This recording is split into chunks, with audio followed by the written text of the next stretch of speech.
وما ينطق عن الهوى إن هو إلا وحي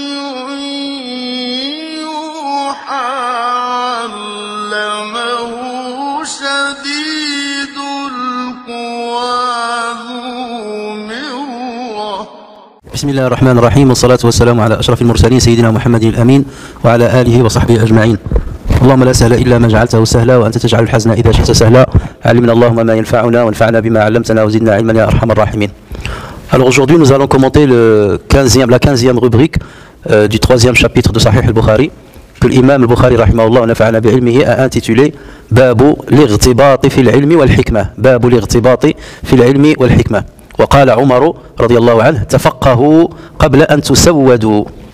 قال أبو عبد الله وبعد أن تسودوا. وقد تعلم أصحاب النبي صلى الله عليه وسلم في كبار سنهم. Donc tout cela c'est l'intitulé de la rubrique, ce qu'on appelle tarjama, tarjamatu al-bab. Ensuite donc il va citer le hadith numéro 73 dans son sahih et le numéro 66 dans le mukhtasar de Tajrid Sarih de l'imam al-Zabidi rahimahullah, et dans lequel l'imam donc al-Bukhari rahimahullah a dit حدثنا الحميدي قال حدثنا سفيان قال حدثني إسماعيل بن أبي خالد على غير ما حدثناه الزهري قال سمعت قيس بن أبي حازم قال سمعت عبد الله بن مسعود قال قال النبي صلى الله عليه وسلم لا حسد إلا في اثنتين رجل آتاه الله مالا فسلط على هلكته في الحق ورجل آتاه الله الحكمة فهو يقضي بها ويعلمها. Donc la traduction de cette rubrique sur l'envie d'acquérir comme autrui la science et la sagesse. Sur l'envie d'acquérir comme autrui la science et la sagesse. Et ce titre-là donne une seule interprétation, on donne une interprétation du titre en arabe, mais on verra que ce titre-là peut avoir une autre signification. Donc l'imam al-Bukhari rahimahullah a dit, Omar radiyallahu anhu a dit, instruisez-vous avant qu'on ne vous donne une responsabilité. Instruisez-vous avant qu'on ne vous donne une responsabilité. Abu Abdillah dit, et après avoir eu une responsabilité. Quelque part, c'est qui Abu Abdillah d'après vous ici? C'est l'imam al-Bukhari. Ça c'est le kunya de l'imam al-Bukhari, ou Abu Abdillah Muhammad ibn Ibrahim ibn Ismaïl. Donc Abu Abdillah dit, et après avoir eu une responsabilité. Ce qu'on comprend de ça, ce n'est pas l'imam al-Bukhari qui lui-même a écrit cela. Comme vous le savez, l'imam al-Bukhari a écrit son sahih, et ensuite il va toujours demander à un de ses élèves, ce qu'on appelle le mustamli, de réciter, donc au fur et à mesure, son sahih. Et lui il explique. Donc et pendant ce temps-là, tout le monde écrit. Et donc c'est les élèves qui vont se retrouver à rédiger sahih al-Bukhari. Et donc ces ajouts de l'imam al-Bukhari, ce sont ses élèves qui vont le rajouter. Donc lorsqu'on entend ici Qala Abu Abdillah, ça veut dire c'est l'élève de l'imam al-Bukhari qui a écrit ceci. Abu Abdillah, l'imam al-Bukhari a rajouté en plus de ce titre-là wa ba'da an tusawwadu. Donc on va imaginer l'imam al-Bukhari avec ses élèves, le mustamli en train de réciter le livre, il va dire Babu l'irtibati fil ilmi wal hikmah. وقال عمر رضي الله عنه تفقهوا قبل أن تسودوا. Et là l'imam al-Bukhari il va faire une remarque devant tout le monde, il va dire وبعد أن تسودوا. Et les élèves vont l'écrire. Et ensuite donc وقد تعلم أصحاب النبي صلى الله عليه وسلم في كبار سنهم. Ça c'est les paroles de l'imam al-Bukhari qu'on a rapporté sur lui.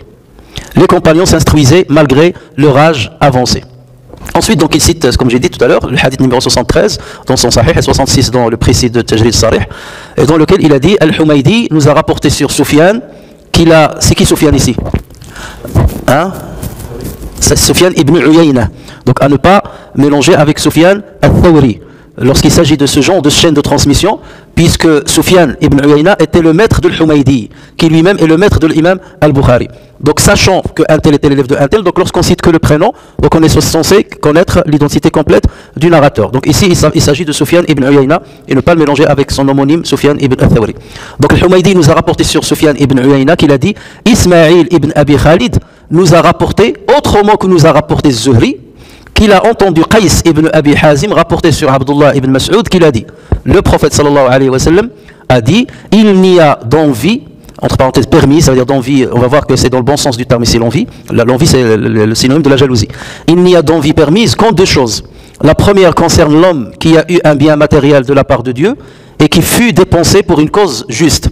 La deuxième concerne l'homme à qui Dieu a donné une sagesse et qui juge selon elle et l'enseigne. Il juge selon sa sagesse et enseigne cette sagesse à autrui.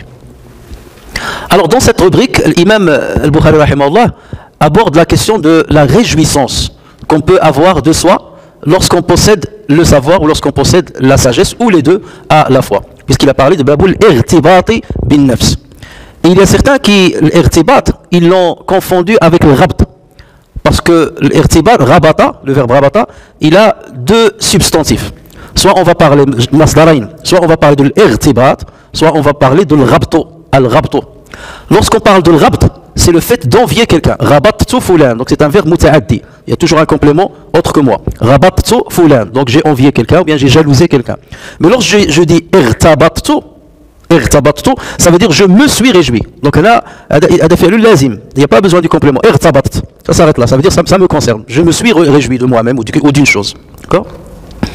Donc, pour certains, ils vont considérer que l'imam al-Bukhari, il parle plutôt de l'rabt, de la jalousie, parce que le hadith qui va venir après, qui va citer après, il va parler de l'hasad, la jalousie. Mais pour d'autres, ils disent non. Ici, l'imam al-Bukhari, il parle de l'irtibat, et l'irtibat, c'est la jouissance que peut avoir quelqu'un lorsqu'il possède du savoir ou lorsqu'il possède de la sagesse. Et ceci va dans le sens du verset coranique dans lequel Allah Azza wa Jal dit قل بفضل الله وبرحمته فبذلك فليفرحوا هو خير مما يجمعون. Ça veut dire le musulman, il a le droit de se réjouir des adorations qu'il accomplit. Il a le droit de se réjouir de la guidance qu'Allah Azza wa Jal lui a donnée. Et ceci n'a absolument rien à voir avec tazkiyat nafs, qui est bien entendu interdite en islam. Le fait d'avoir une certaine fierté de soi-même dans le sens négatif du terme. Ici, on parle de la réjouissance, c'est-à-dire le farahu bi fadlillah. Tu es réjoui de ce qu'Allah Azza wa Jal t'a donné comme bienfait. Et en aucun cas, tu ne méprises les autres ou tu écrases les autres. Donc ça va plutôt dans ce verset. Qul bi fadlillahi wa bi rahmatihi, dit, ceci provient de la grâce d'Allah et de sa miséricorde. Voilà de quoi ils devraient se réjouir. C'est bien mieux que tout ce qu'ils amassent. Lorsque tu as une bonne pratique religieuse, lorsque tu dépenses fi sabilillah, ça c'est mieux que tout ce que tu peux avoir comme bien matériel. C'est quoi l'ilm? On a déjà parlé de l'ilm, le savoir. C'est quoi le hikmah? Le hikmah, il a plusieurs définitions que les savants lui ont données. La majorité vont dire al-hikmatu hiya wad'u shay'i fi makani, c'est le fait de mettre une chose à l'endroit qu'il mérite, à son bon endroit. D'accord? Mais pour d'autres, ils disent al-hikmatu hiya itqanul ilmi. C'est le fait d'exceller dans la connaissance et d'agir conformément à cette connaissance. Non? Exceller dans la science et agir conformément à cette connaissance. Et à partir de là, on voit que la sagesse n'est pas l'équivalent, n'est pas synonyme avec, ou ne rime pas avec savoir. On peut avoir le savoir et ne pas avoir la sagesse. Tu peux cumuler des informations, des connaissances, mais ce n'est pas pour autant que tu traduis ces connaissances dans ton comportement, dans tes paroles. Tu peux trouver un médecin qui a des connaissances, il sait très bien par exemple que les cigarettes, que l'alcool est néfaste pour la santé, mais ce n'est pas pour autant qu'il s'abstient de boire l'alcool ou bien de fumer. Donc là on va dire, alim, il a des connaissances concernant la médecine, mais ce n'est pas pour autant qu'il applique ces connaissances dans sa propre vie. Et on peut avoir beaucoup de connaissances dans la religion, et c'est pas pour autant qu'on est sage, c'est pas pour autant qu'on pratique, c'est-à-dire ces connaissances, qu'on traduit ces connaissances dans sa pratique quotidienne. Et voilà pourquoi l'imam Bukhari, donc il a parlé de l'irtibat, bil ilmi, donc du savoir, ou al-hikmah, et en plus al-hikmah. L'imam Bukhari, rahimahullah, rapporte donc ensuite un récit qu'il remonte à l'imam Sidna Omar ibn Khattab radiyallahu anhu, dans lequel il a dit tafaqahu qabla an tusawwadu, instruisez-vous avant qu'on ne vous donne une responsabilité. Et ce récit l'imam al-Bukhari l'a rapporté d'une manière suspendue,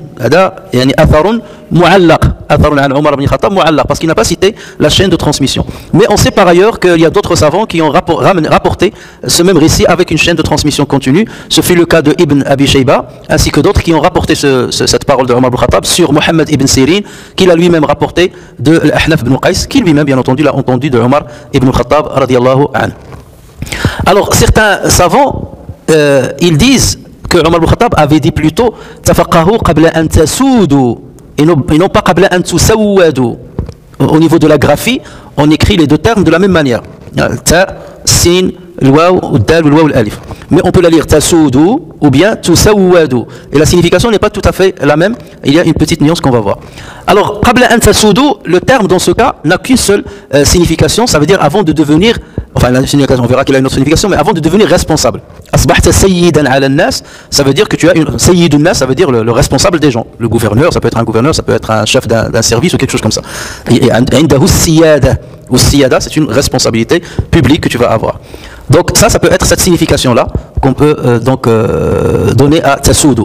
Le deuxième terme, lorsqu'on parle de tasawwadu, qabla an tusawwadu, ça veut dire avant qu'on nous vous rende responsable. Qabla an tasawwadu, avant que vous ne deveniez responsable. Tusawwadu, avant que les autres nous vous mettent responsable. Donc le sens, il est le même. Alors, ce que voulait dire Omar ibn Khattab, ou bien ce qu'il voulait par cette parole-là, cette exhortation, c'est d'inciter les gens à s'instruire tant qu'ils sont jeunes. Et avant d'avoir des responsabilités qui seraient la cause qui les empêcherait de s'instruire, soit par orgueil, soit par timidité. Parce que lorsque tu as une siyada, lorsque tu as une responsabilité publique, ça devient difficile pour toi d'aller apprendre comme un simple élève. D'accord ? Théoriquement, tu as une notoriété sur les gens. Donc imagine quelqu'un qui est, je sais pas moi, un maire ou un ministre et qui va venir à la mosquée pour apprendre la religion ou participer à des cours de religion. Il va pas accepter. Soit c'est par orgueil, parce qu'il va dire je vais pas moi à mon niveau me rabaisser et m'asseoir avec monsieur tout le monde. Soit c'est par timidité de dire que les gens risquent d'écorcher ma notoriété. Lorsqu'ils vont me voir à ce niveau-là, ils risquent d'écorcher ma notoriété parce qu'ils vont se considérer comme étant au même niveau que moi, voire même plus, parce qu'il y a des élèves, par exemple, qui sont assidus dans les cours et dans l'apprentissage, qui vont se sentir supérieurs à moi. Donc c'est à partir de là que, malheureusement, tu risques de t'écarter des assises où on transmet le savoir. Par ailleurs, pourquoi la responsabilité empêche d'apprendre ? C'est parce que la responsabilité est chronophage. Une fois que tu as une responsabilité, ça te consomme et ça te consume beaucoup de temps. Et donc tu es très occupé par tes devoirs publics, et ce qui fait que donc, tu vas trouver de moins en moins de temps pour aller chercher le savoir. Et d'autant plus qu'on parle de la recherche la quête du savoir, ça c'était, et ça le reste, une entreprise qui demande beaucoup de temps. Tu dois aller voyager, tu dois aller à la rencontre des savants, et surtout à l'époque, donc on sillonnait les contrées musulmanes pour aller à la rencontre d'un tel, le spécialiste de l'hadith, le spécialiste de tafsir, celui qui narre un hadith. Donc ça demandait énormément de temps et énormément d'efforts. C'est vrai qu'aujourd'hui, l'effort que quelqu'un déployait pendant un an à l'époque, nous aujourd'hui tu peux le déployer en 2 mois, 3 mois, et tu peux acquérir, tu as une capacité d'acquérir ce que l'autre a acquis en un an. Maintenant, rien qu'avec Internet, avec les logiciels, avec les applications, donc imaginez tout le temps qu'on peut économiser par rapport à quelqu'un qui apprenait ces mêmes informations autrefois.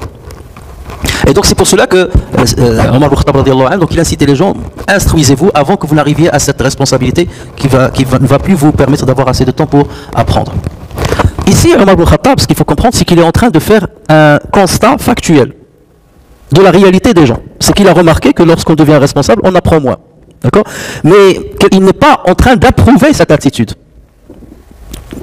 Il n'est pas en train de dire dès que vous êtes responsable, n'apprenez pas. Non, j'ai fait cette remarque-là, que lorsqu'on devient responsable, on apprend moins, donc faites vite, apprenez au départ. Et c'est la raison pour laquelle l'imam Bukhari a dit وَبَعْدَ أَن تُسَوَّدُوا ou وَبَعْدَ أَن تَسُودُوا. Vous voyez pourquoi l'imam Bukhari a complété la phrase de Omar ibn Khattab. C'est-à-dire pour nous dire, Omar ibn Khattab n'est pas en train de vous dire, lorsque vous êtes responsable, vous n'êtes plus assujetti à l'apprentissage. C'est pas grave parce que c'est... Non. Voilà, il voulait dire, faites vite pour apprendre. Il le disait quelque part aux gens qui sont jeunes. Mais si jamais j'ai maintenant la responsabilité, est-ce pour autant que je dois arrêter d'apprendre? Non, apprendre même après avoir eu une responsabilité. D'où l'intervention de l'imam Bukhari. Regardez l'intelligence. Tout de suite, il a dit, il a complété la phrase pour qu'on ne comprenne pas mal ce que voulait dire Omar ibn Khattab radiyallahu anhu. Et c'est pour ça que d'ailleurs ses élèves l'ont consigné, même si lui ne l'a pas écrit de sa propre main dans son livre. C'est ses élèves qui l'ont rapporté sur lui. En fait, l'acquisition du savoir, comme vous le savez, n'a pas d'âge et rien ne doit la freiner parce qu'elle représente pour le croyant un moyen très important pour parfaire sa religiosité. Voilà, jusqu'à la fin de ta vie, tu as besoin d'apprendre. Parce que dans ta religiosité, comment tu vas prier, comment tu vas jeûner, comment tu vas te concentrer dans ta prière, comment connaître Allah Azza wa Jal dans les moindres détails, comment frémir à l'évocation d'Allah Azza wa Jal, tout ceci nécessite des informations qui rentrent dans ton cerveau jour après jour et sur une longue période. Et comme disent les savants, le savoir, s'il n'est pas en pleine progression, il sera en régression. Jamais il ne faut croire que le savoir s'installe au même niveau. Tu vas dire, maintenant, alhamdoulilah, j'ai acquis un certain niveau, j'ai eu mes diplômes, donc j'ai plus besoin d'apprendre. Un an plus tard, ton savoir, il va baisser. D'accord ? C'est comme si vous êtes prenez une bouteille que tu remplis avec le savoir et tu mets un petit trou avec une épingle. Donc si tu ne remplis pas constamment la bouteille va se vider. Donc il faut que ce que tu rentres dans la bouteille soit, quantitativement parlant, qualitativement parlant, supérieur à ce qui sort de cette bouteille-là. Et c'est exactement le cas. C'est cette métaphore-là qu'il faut avoir dans l'esprit concernant le savoir. Et c'est pour cela que l'imam al-Bukhari rahimahullah, a rajouté encore cette remarque. Il a dit: les compagnons s'instruisaient malgré leur âge avancé. Et vous savez très bien que beaucoup de compagnons étaient d'un âge assez avancé lorsqu'ils se sont convertis à l'islam. Donc leur apprentissage, le vrai apprentissage de la religion a commencé après leur conversion. Si vous prenez quelqu'un comme Abu Bakr as-Siddiq radiyallahu anhu, Abu Bakr, il était moins âgé que le prophète sallallahu alayhi wa sallam de combien d'années? De 2 ans. De 2 ans. Donc lorsque le prophète sallallahu alayhi wa sallam a reçu la révélation, Abu Bakr il avait 38 ans. Ça veut dire que c'est à 38 ans qu'il va commencer à apprendre les paroles du prophète sallallahu alayhi wa sallam, le Coran et ainsi de suite. Et il y avait même d'autres compagnons qui étaient plus âgés que le prophète sallallahu alayhi wa sallam, comme son oncle par exemple l'Abbas, et qui a d'ailleurs tardé à se convertir à l'islam. Donc forcément, il a commencé à apprendre beaucoup plus tardivement, et beaucoup d'entre eux sont devenus des érudits. Et on le sait même dans l'histoire des musulmans. Il y avait une habitude qu'on trouvait dans plusieurs villes musulmanes, surtout les grandes villes. On dispensait des cours de religion dans les mosquées. Il y avait des chairs. Il y avait des chairs. Et dans la même mosquée, tu trouves plusieurs chairs. Ça, c'est la chaire de tafsir, ça, c'est la chaire de l'hadith, ça, c'est la chaire de l'ilm al-falak, ça, c'est la chaire de l'oral arabia, ça, c'est la chaire de l'balara, et ainsi de suite. Et les gens venaient apprendre. Et en plus des élèves, bien des étudiants de la religion, il y avait même les artisans. Et c'est pour cela que vous allez dans les grandes villes, par exemple au Bled, Maroc, Algérie, Tunisie, ainsi de suite, vous trouvez que la mosquée se trouve toujours au centre de la ville. Et autour de la mosquée, vous allez trouver tous les magasins, les artisans, et ainsi de suite. Tous ces magasins se concentrent autour de la mosquée. Et vous trouvez que les artisans, à un certain moment de la journée, ils viennent à la mosquée, ils prient, et ils restent un certain moment pour apprendre. Ou bien pour entendre le savant qui répond aux questions des autres. Si bien qu'on disait autrefois, si tu as besoin d'une réponse à une question compliquée, viens seulement chez les artisans de Fès. Puisque les artisans de Fès étaient autour de Qarawiyyin.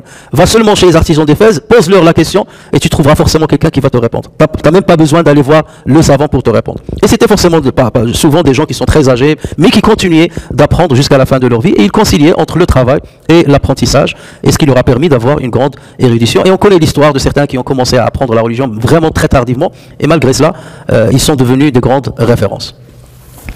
Alors maintenant, la phrase de Omar ibn Khattab, tafaqahu qabla an tasoudu. Donc comme j'ai dit, certains l'ont expliqué par instruisez-vous avant que vous deveniez responsable. Mais certains l'ont interprété tafaqahu qabla an tatazawwaju.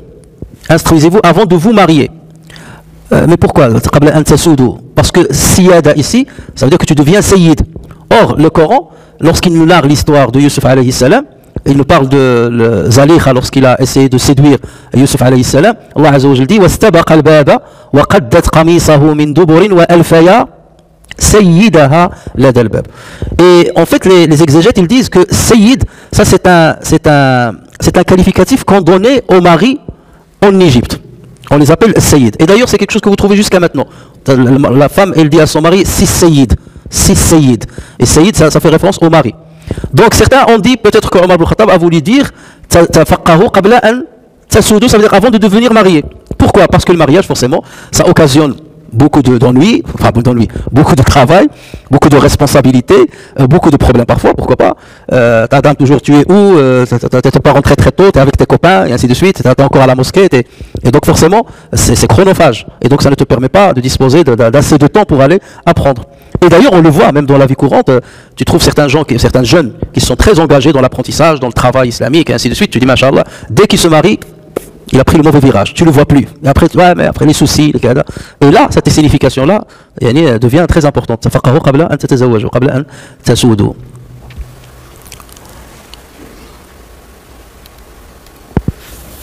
Et c'est sûrement pour cette raison que plusieurs savants ne se sont jamais mariés de leur vie.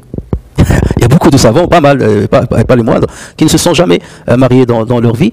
On peut citer les plus célèbres, on parle toujours de Tabari, l'imam Tabari. L'imam Tabari, une fois, il a dit à ses élèves, il leur a dit, est-ce que vous avez de la motivation pour que je vous dicte l'histoire de l'humanité depuis Adam alayhi salam jusqu'à notre époque? Et vous, moi je dicte et vous écrivez. Ils lui ont dit, ça va, combien de pages à peu près qu'on va écrire? Il leur a dit à peu près 30 000. 30 000 pages. Ils lui ont dit 30 000, mais c'est impossible. Il a dit, la hawla wa la quwwata illa billah, l'azima et le courage a disparu à notre époque. Et donc il l'a fait en 3 000 pages, au lieu de 30 000 pages. Sans parler que tarikh, que l'histoire. Alors, n'en parlons pas notamment de tafsir et d'autres domaines, parce que c'était une référence même au niveau de le fiqh. Donc lui, il ne s'est jamais marié.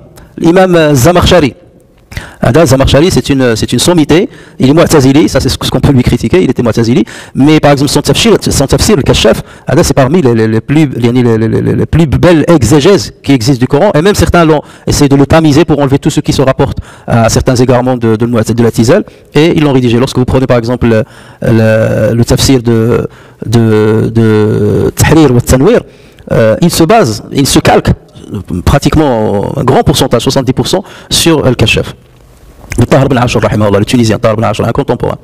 Vous prenez aussi l'imam Nawawi, qui est mort à l'âge de 44-45 ans. Donc lui aussi, s'est jamais marié, mais regardez l'héritage qu'il a laissé. Ibn Taymiyyah, si, son héritage alors scientifique, il est immense. Et le médecin Ibn Nafis, c'est lui qui a découvert la circulation sanguine, comment ça arrive la circulation sanguine. Et on se base sur sa découverte jusqu'à maintenant. Et même des non-musulmans, comme par exemple Newton, qui est considéré comme une des grandes figures de la physique notamment. Et d'ailleurs, l'écrivain qui a cité les 100 personnalités qui ont eu le plus d'influence dans le monde, il a commencé par Mohammed sallallahu alayhi wa sallam, et la deuxième personnalité c'était Newton. D'autres savants, comme l'imam al-Kirmani, ont dit que le terme tassoudou veut dire veut dire avant que votre visage ne noircisse avec la barbe. Parce que ici ça n'est plus siyada, là on parle de sawad. Et sawad c'est la noirceur, aswad c'est noir. Donc tafaqahu qabla an tusawwadu. Apprenez ou instruisez-vous avant que la barbe n'apparaisse sur votre visage et qu'elle noircisse votre visage. Donc ça veut dire avant d'atteindre un certain âge de maturité. Ça va toujours dans le même sens. Maintenant la question qui se pose, c'est pourquoi l'imam al-Bukhari a cité ce récit de Omar ibn Khattab dans cette rubrique. La rubrique c'est quoi? Elle parle de la réjouissance que peut avoir quelqu'un lorsqu'il a le savoir et la sagesse. Et là il cite tafaqahu qabla an tasoudu wa qabla an tusawwadu. Quel rapport entre les deux? Certains ont dit, en fait, nous savons très bien que lorsque quelqu'un a une responsabilité publique, il se réjouit de ça. Les gens ils courent, c'est un objectif principal chez beaucoup de personnes d'avoir une grande responsabilité. Et l'imam al-Bukhari, c'est comme s'il était en train de dire, s'il y a quelque chose dont on peut se réjouir, ce n'est pas seulement la responsabilité. Il faut lui rajouter la connaissance, le savoir. Et là c'est la vraie réjouissance, que tu cumules le savoir et la responsabilité publique. Ça c'est la meilleure réjouissance que tu peux avoir. Mais pour ce faire, tu dois d'abord courir tant que tu es jeune à apprendre avant de commencer à courir pour avoir une responsabilité. Donc c'est cela qui aurait poussé l'imam al-Bukhari de citer ce récit de Omar ibn Khattab avant de citer le hadith qui a un rapport et un lien étroit avec le titre de la rubrique. Alors revenons maintenant au hadith. Donc jusque là on était en train d'expliquer Tarjama, ça veut dire le titre de la rubrique. Maintenant parlons du hadith. Donc Imam Bukhari rahimahullah a dit Al-Humaydi, on sait que c'est le grand cheikh de l'imam Bukhari, et lui il est Qurayshi. Et d'ailleurs c'est pour ça que l'imam Bukhari, lorsqu'il a cité son premier hadith de Sahih, Innamal a'malu binniyat wa innamal likulli imri'in ma nawa, il a commencé par citer la chaîne de transmission qui commence par Al-Humaydi. Parce que le prophète sallallahu alayhi wa sallam disait Qaddimu Quraysh. Voilà pourquoi il a avancé son cheikh qui est Qurayshi. Avant de citer un autre cheikh, le même hadith, Innamal a'malu binniyat, avec un autre cheikh qui le rapporte sur l'imam Malik. Et c'était aussi une manière de dire je donne la primauté à la Mecque et ensuite je passe par Médine où il y avait l'imam Malik. Parce que ça aussi c'est un grand débat entre les savants, qui est la ville qui est meilleure. Est-ce que c'est la Mecque ou bien Médine? Et chacun avance et il y a plusieurs arguments pour soutenir son avis là-dessus. Et l'imam Bukhari est plutôt de ceux qui disent que la Mecque est meilleure que Médine. Donc en tout état de cause, donc il cite l'imam al-Humaydi, son maître, nous a rapporté sur Soufiane, comme je vous ai dit c'est Ibn Uyayna, qu'il a dit. Donc voilà ce qu'il va dire Soufiane. Ismaïl ibn Abi Khalid nous a rapporté, et là entre parenthèses, autrement que nous a apporté l'imam ibn Shihab az-Zuhri, qu'il a entendu Qais ibn Abi Hazim rapporter sur Abdullah ibn Mas'ud qu'il a dit le hadith. Donc si on veut s'arrêter juste sur cette partie-là, donc qu'est-ce qu'on comprend? On comprend que Soufiane ibn Uyayna a entendu ce hadith de deux personnes. Il l'a entendu de Ismaïl ibn Abi Khalid, d'accord, et il l'a entendu de Az-Zuhri. Sauf que Zuhri a rapporté ce même hadith avec une autre version. Et c'est pour ça que Soufiane a dit Ismaïl ibn Abi Khalid nous a rapporté autrement que nous a rapporté Zuhri. Ça veut dire Zuhri nous a rapporté ce même hadith, mais avec une autre version. Et là, en fait, l'autre hadith, justement, bien l'autre version, l'imam al-Bukhari lui-même, il la rapporte. La version qui a été rapportée par Ibn Shihab az-Zuhri, il la rapporte dans le chapitre relatif à Fada'ilu al-Qur'an, les mérites du Coran. Et cette même version a été aussi rapportée par l'imam Muslim, rahimahullah. Alors que dit l'autre version, qui a été rapportée par l'imam az-Zuhri? Le prophète sallallahu alayhi wa sallam a dit, non, plutôt on va rester dans cette version, l'autre version on va la citer plus tard. Donc la version qui nous concerne, il n'y a dans vie qu'en deux choses, La première concerne l'homme qui a eu un bien matériel de la part de Dieu et qui fut dépensé pour une cause juste. La deuxième concerne l'homme à qui Dieu a donné une sagesse et qui juge selon elle, ou bien selon elle et l'enseigne. Donc là, le prophète sallallahu alayhi wa sallam, il parle de al-hasad, de la jalousie ou bien de l'envie. Le prophète sallallahu alayhi wa sallam donc a utilisé le terme de l'hasad. Et il faut comprendre que l'hasad a deux connotations. Une connotation négative, c'est l'hasad, mais il a une autre connotation positive. Et cette fois-ci, on la qualifie de l'ghibta. D'accord? Donc le hasad, il est interdit, mais le ghibta, elle est permise. Sauf que le prophète sallallahu alayhi wa sallam a utilisé le terme général. Il a dit la hasada illa fi ithnatayn. Mais il voulait dire, ce qu'il faut comprendre de l'hasad, la hasada maqboul, ou la hasada mahmoud. Il n'y a pas de jalousie acceptable que dans deux choses. Donc il faisait plutôt référence à al-ghibta. Al-ghibta. Et d'où l'explication que beaucoup de commentateurs ont donnée au titre de cette rubrique que l'imam al-Bukhari a parlé. Lorsqu'il a dit al-irtibat, eux ils disent non, il voulait dire al-ghibta. Ça veut dire l'envie. Alors que d'autres ils disent non, c'est la réjouissance. Donc vous voyez un petit peu la nuance entre l'irtibat et al-ghibta.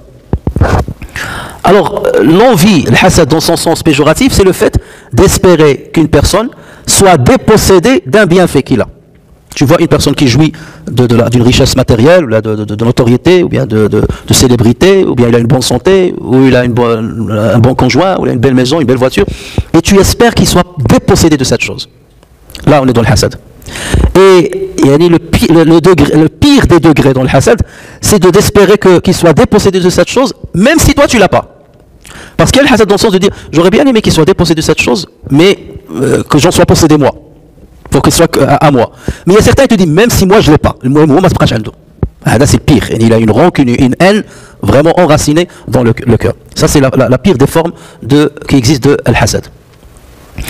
Et justement, ça c'est quelque chose qui est naturel chez l'être humain. On est, c'est instinctif, on est avec le hasad. Et vous voyez d'ailleurs même avec les enfants. Vous avez votre premier enfant, dès que vous avez le deuxième enfant, le premier il commence à jalouser. Pourquoi c'est lui qui vous donne de l'importance, pourquoi ceci, pourquoi cela. C'est pour ça qu'on a toujours recours à des ruses pour lui dire c'est ton frère qui t'a ramené le cadeau. Il vient de naître, il a ramené à son grand frère le cadeau.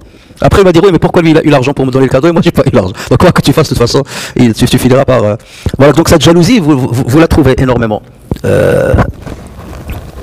Et c'est quelque chose qui est tout à fait naturel. Mais bien entendu, l'islam ne veut pas qu'elle arrive à un certain degré où elle devient néfaste et pour celui qui envie et pour celui qui est envié.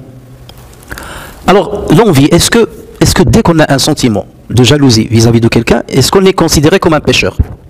C'est à partir de quand qu'on considère qu'on est pécheur? Rappelez-vous, autrefois, on avait parlé de maratibul qasd. Maratibul qasd, les différents degrés d'un objectif auquel tu veux parvenir, ou bien d'un acte que tu veux parvenir. On a dit qu'il y avait cinq niveaux. Il y a ce qu'on appelle al-khatir, d'accord?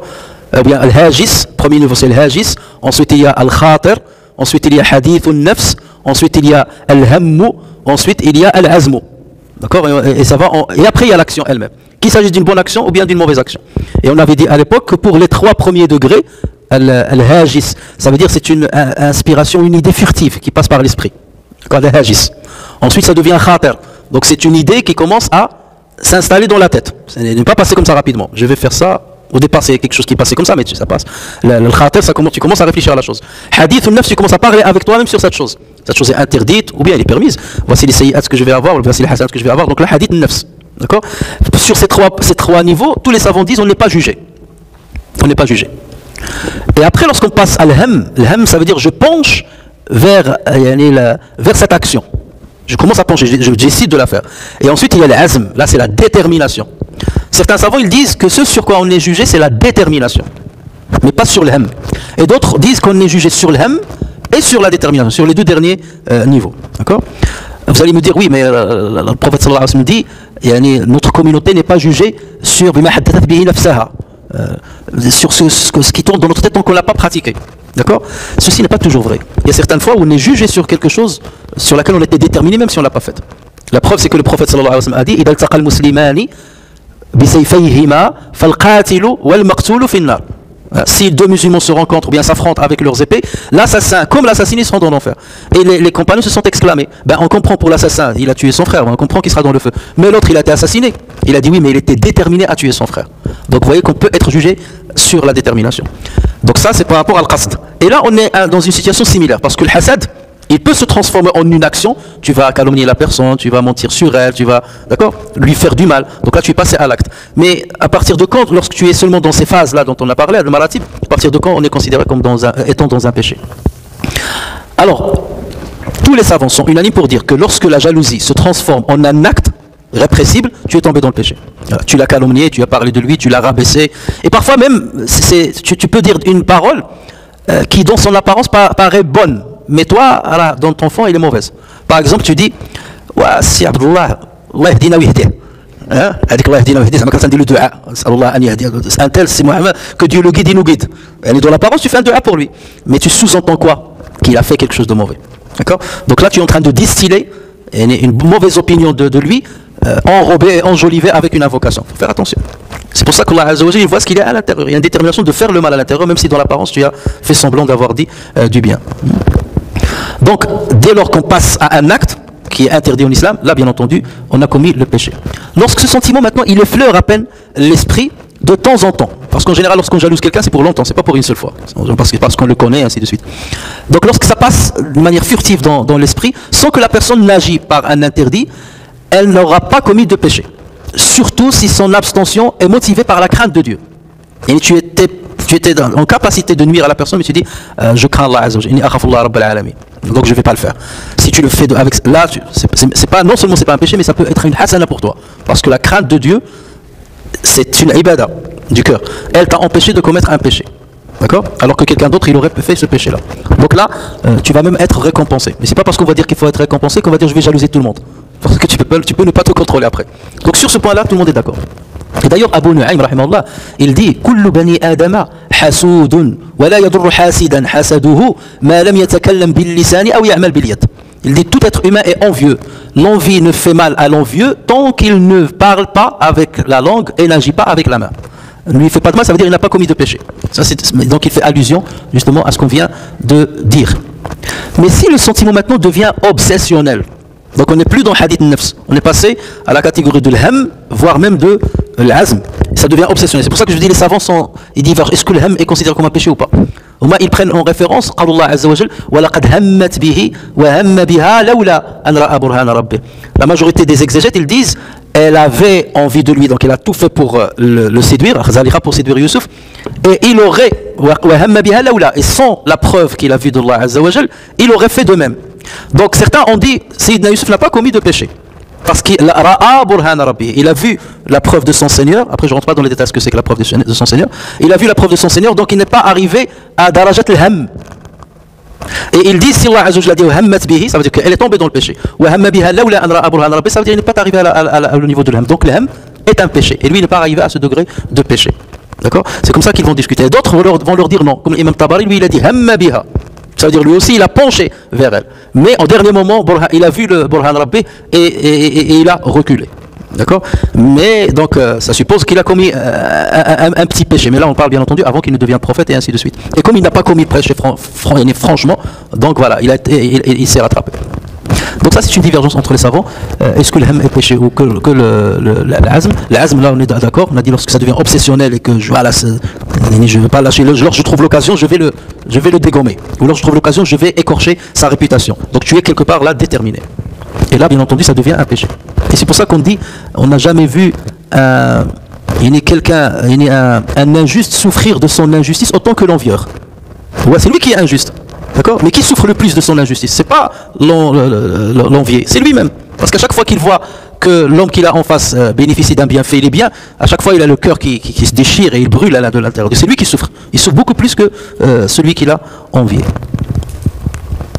Quant à le ghibta, donc c'est quoi? C'est le fait de vouloir bénéficier du même bienfait d'un père, mais sans espérer que qu'il en soit dépossédé. Voilà. Hada il a de l'argent, j'aimerais bien avoir son argent, mais qu'Allah Azza wa Jalla lui préserve son argent. Hada il a une belle maison, j'aimerais bien avoir une maison qui ressemble à la sienne, mais qu'Allah Azza wa Jalla lui préserve sa maison. Donc dans ce cas on parle de l'ghibta. Et là on n'est pas du tout dans le péché, on est plutôt dans le tanafus. Et tanafus c'est quelque chose même qui est méritoire dans notre religion. Regardez par exemple, comme je donne tout souvent cet exemple là, lorsqu'on veut prier et que vous voyez une place en face de vous qui est vide, là il faut faire tanafus. Tu ne peux pas dire à ton voisin, vas-y devant. Non, c'est à toi d'avancer devant. Il y a des hasanats, je ne vais pas passer outre les hasanats. Donc là, parce que, في ذلك فليتنافس المتنافسون. Donc Allah Azza wa Jalla dit, Allah Azza wa Jalla dit, وسابقوا إلى مغفرة من ربكم وجنة عرضها السماوات والأرض. والسباق, il y a une compétition dedans. السباق سابقوا, ça veut dire concourez. Et dans un autre verset dans Surat Al-Hadid, il dit سارعوا إلى مغفرة من ربكم. Et il y a une nuance d'ailleurs entre les deux versets.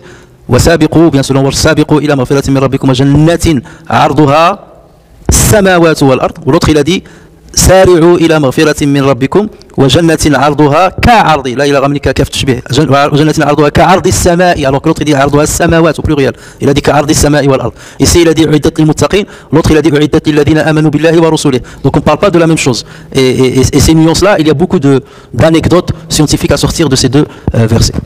Donc je ferme la parenthèse. Donc Allah Azza wa Jalla dit سابقوا إلى مغفرة من ربكم وجنة عرضها السماوات والأرض, et il dit وفي ذلك فليتنافس المتنافسون lorsqu'il s'agit du paradis bien entendu.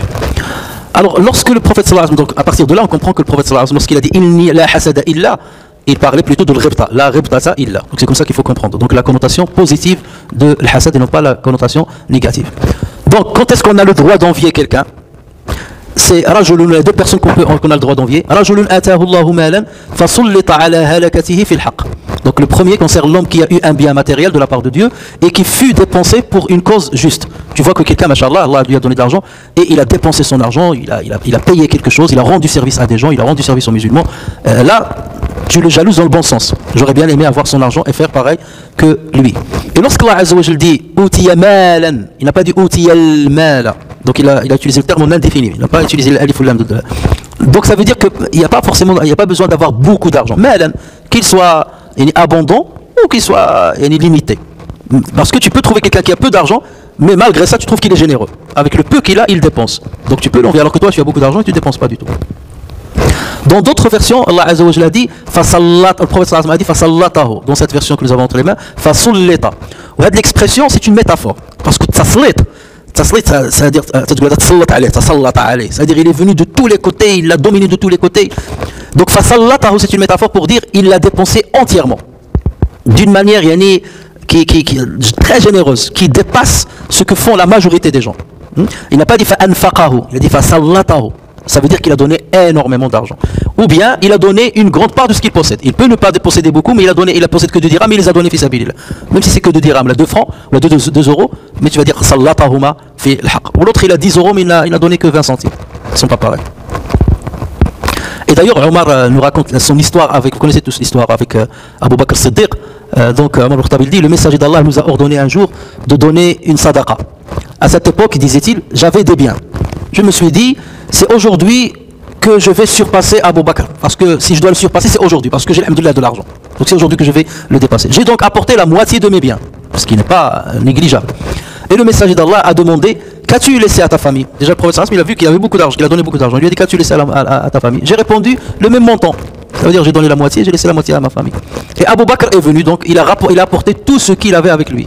Et le prophète sallallahu alayhi wa sallam lui a dit, qu'as-tu laissé à ta famille? Il répondit, j'ai laissé Allah et son messager pour eux. Et donc Omar ibn Khattab s'exclama en disant, j'ai dit, je ne te concurrencerai jamais en quoi que ce soit. C'est peine perdue avec toi, c'est pas possible. Et c'est pour ça que l'iman de Abu Bakr Siddiq était un iman incommensurable.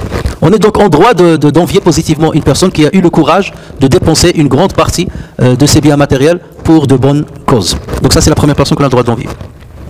Et cette catégorie n'a rien à voir avec notre rubrique. Et on parle de la rubrique le savoir et la sagesse.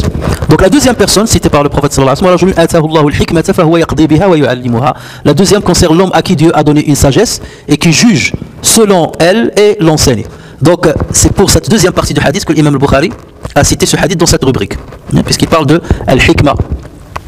Et nous savons que Allah Azza wa Jalla dit dans le Coran, yu'ti al-hikmata man yasha wa man yu'ti al-hikmata faqad utiya khayran kathira. Il accorde la hikmah à qui il veut, et quiconque possède la sagesse, toute personne à qui la sagesse a été donnée, c'est vraiment un bien immense qui lui a été donné. La sagesse, en fait, c'est une forme de savoir dont bénéficie peu de monde. Autant le savoir peut se répandre à beaucoup de personnes, autant la sagesse, c'est quelque chose qui est assez limité. Et Allah Azza wa Jalla dit, donc en général, la sagesse, elle est accordée par Allah Azza wa Jalla. Est-ce qu'on peut l'acquérir par apprentissage? Oui.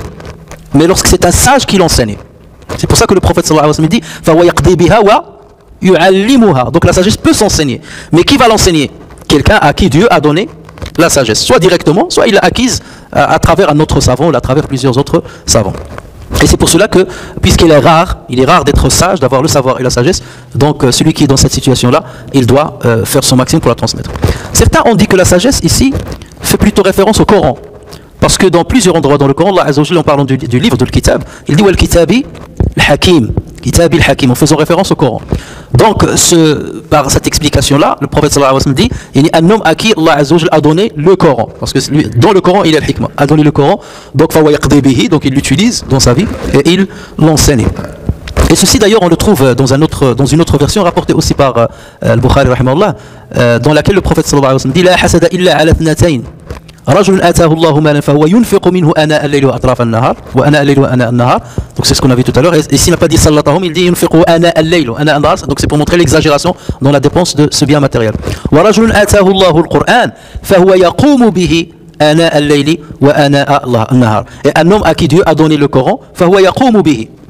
هنا يقوم بالقرآن, il ne faut pas le comprendre dans le sens il est en train de le lire, de le réciter. Parce que القيام بالقرآن, quand est-ce qu'on fait le qiyam? La nuit ou le jour? La nuit. Et ici le prophète sallallahu alayhi wa sallam dit on ne parle pas de la lecture, de la récitation du Coran dans la prière pendant la journée. On ne l'appelle pas le qiyam. Donc ça veut dire il gère ses affaires, il gère sa vie en concordance avec le Coran, en respectant les instructions du Coran. Et d'ailleurs, dans une autre version rapportée par l'imam Ahmed, le prophète sallallahu alayhi wa sallam dit yattabi'u ma fi. Yattabi'u ma fi, ça veut dire il suit ce qu'il y a dans le Coran. Donc c'est cela que veut dire le prophète sallallahu alayhi wa sallam. Dans une autre version de ce même hadith aussi rapporté par l'imam al-Bukhari sur Abu Huraira, le prophète sallallahu alayhi wa sallam a dit La hasada illa fi ithnatayn rajulun 'allamahu Allahu al-Qur'an فهو يتلوه آناء الليل وآناء النهار فسمعه جار له فقال ليتني أوتيت مثل ما أوتي فلان فعملت مثل ما يعمل ورجل آتاه الله مالا فهو يهلكه في الحق فقال رجل ليتني أوتيت مثل ما أوتي فلان فعملت مثل ما يعمل. Donc il n'y a de jalousie que dans deux choses. Ici il a commencé avec celui qui possède le Coran. Un homme à qui Allah a enseigné le Coran, qu'il récita nuit et jour. Donc là il parle maintenant de récitation. Tout à l'heure il a parlé de qa'imun bihi. Le prophète sallallahu alayhi wa sallam a dû dire une des deux. Mais ce sont les narrateurs, un des narrateurs, la chaîne de transmission, qui a dû interpréter. Donc soit le prophète sallallahu alayhi wa sallam a dit la première parole et un narrateur a compris qu'il s'agissait de la récitation, soit le prophète sallallahu alayhi wa sallam a parlé de la récitation et quelqu'un a compris qu'il y a plutôt, ou bien le prophète sallallahu alayhi wa sallam a dit deux fois. Une fois il a parlé de la récitation, et une autre fois il a parlé de l'qiyam bihi, ou bien fa yattabi'u ma fihi. Donc il n'y a de jalousie que dans deux choses. Un homme à qui Allah a enseigné le Coran qu'il récite nuit et jour. Alors un de ses voisins l'entend et dit malheur à moi, si seulement il m'avait été donné ce qui a été donné à un tel, j'aurais alors œuvré comme il œuvre. Et un homme à qui Allah a donné de l'argent, qu'il dépense abondamment dans la vérité, alors un autre homme dit malheur à moi, si seulement il m'avait été donné ce qui a été donné à un tel, j'aurais alors œuvré comme il œuvre. Et là aussi c'est un hadith authentique rapporté par l'imam al-Bukhari. Il y a une autre version rapportée cette fois-ci par Ibn Majah et l'imam Tirmidhi, et qui est beaucoup plus complète et dans laquelle le prophète sallallahu alayhi wa sallam, et sûrement ceci a été dite dans d'autres circonstances. C'est pas la même fois puisque le prophète sallallahu alayhi wa sallam donne plus de détails. Et dans cette version le prophète sallallahu alayhi wa sallam dit donc les membres de cette communauté sont comparables à 4 individus. L'un à qui Allah a donné le savoir et la richesse, qu'il dépense convenablement. Il a l'argent et il a le savoir. Tel que lui dicte ce savoir. Ça veut dire c'est ce savoir qui lui dit l'argent il faut le dépenser dans le bien ici et là. Alors qu'un autre qu'Allah a pourvu de savoir et point de richesse. Un homme il a le savoir même qu'il n'a rien dans les poches. Et qui avec qui dit avec sincérité à propos du premier, si j'avais la richesse de celui-ci, j'en aurais fait autant. Donc voici deux personnes. Un il a le savoir et la richesse et il dépense l'argent conformément à son savoir. Ou l'autre il a le savoir, il n'a pas de richesse, il dit si j'avais en plus de mon savoir son argent, j'aurais fait comme lui. D'accord? Alors les deux là, le prophète sallallahu alayhi wa sallam, il dit hum sawa, les deux là sont au même niveau. Allah azza wa jalla les récompense au même niveau. Même celui qui n'a pas l'argent, il n'a que le savoir. Pourquoi? Parce qu'il a cette envie de dépenser abondamment, mais il n'a pas les moyens.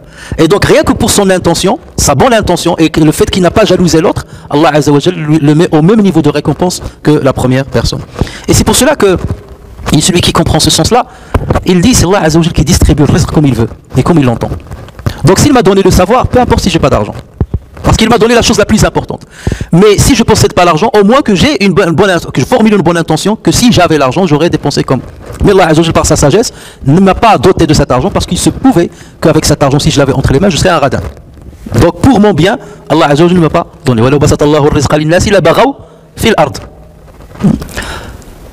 Donc le prophète me dit,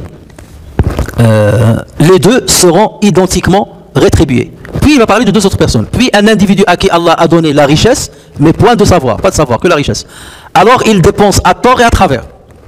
Et qu'un autre à qui Allah n'a donné ni savoir ni richesse, ni savoir ni richesse. Et il dit sincèrement, si j'avais sa fortune, si j'avais la fortune de la troisième personne là, si j'avais sa fortune, j'en aurais fait autant. Alors ces deux derniers seront chargés du même fardeau de péché. Et c'est pour ça, ça rejoint ce que je vous ai dit tout à l'heure, que parfois, Allah Azza wa Jalla peut te compter un péché, alors que tu n'es pas passé à l'acte. Parce que tu es passé à la détermination. Si j'avais l'argent de celui-là, j'aurais fait comme lui, il dépensé le fasad et dans le haram et ainsi de suite. Et tu étais déterminé. Même si tu ne l'as pas. Dieu te juge malgré ça sur ça. Donc il faut faire très attention. L'idée selon laquelle, tant qu'on n'est pas passé à l'acte, on n'est pas jugé, c'est pas toujours vrai. Il faut nuancer cette affaire. Donc on arrive à la fin de ce hadith. On a vu les différentes versions de ce hadith-là. En tout état de cause, donc soit l'imam al-Bukhari est en train de nous dire, vous avez le droit de vous réjouir lorsque vous avez le savoir et vous avez le hikmah. Mais vous vous réjouissez dans le sens où c'est Allah Azza wa Jalla qui me l'a donné, ça ne vous donne pas le droit d'être orgueilleux vis-à-vis des autres. Soit l'imam al-Bukhari il est en train de nous dire, vous avez le droit d'envier positivement ceux qui ont le savoir et la hikmah conformément à ce qu'a dit le prophète sallallahu alayhi wa sallam. Et peut-être que l'imam al-Bukhari a voulu rassembler les deux idées. Et lorsqu'il a dit, il a rapporté la parole de Omar ibn Khattab, instruisez-vous avant que vous ne soyez sada, ça veut dire chercher le savoir et chercher aussi la responsabilité, comme Sayyidina Youssef a dit, mets-moi sur le khaza'in al-ard, donc je serai à la hauteur de cette responsabilité. Pourquoi? Parce que ton savoir et ta sagesse va te permettre d'être juste. Et c'est pour cela que parmi les 7 catégories de personnes qui seront dans l'ombre de Dieu, pour Allah Azza wa Jalla, le prophète a commencé par imamun adil. L'adl vient du savoir. Parce que pour savoir l'adl, pour être adil juste, il faut avoir des connaissances. Et imam, ça veut dire il est gouverneur, il a une responsabilité. Il a rallié les deux, la responsabilité et le savoir qui lui a permis d'être juste avec les autres. Donc il aura un impact positif sur beaucoup de personnes. Et donc Bukhari est en train de réconcilier entre les deux, de dire les deux, il faut avoir les deux quelque part. Savoir, sagesse d'un côté, et pourquoi pas siyada, qui te permet d'être réjoui de ce grand bienfait. Sallallahu tabaraka wa ta'ala, an yanfa'ana bima sami'na وأن يعلمنا ما ينفعنا وأن يجعلنا من الأتقياء الأنقياء البراء من كل شرك إنه على ذلك قدير بالإجابة جدير. سبحانك اللهم وبحمدك نشهد أن لا إله إلا أنت نستغفرك ونتوب إليك. عملنا سوءا وظلمنا أنفسنا فاغفر لنا فإنه لا يغفر الذنوب إلا أنت. سبحان ربك رب العزة عما يصفون وسلام على المرسلين والحمد لله رب العالمين. جزاكم الله خيرا.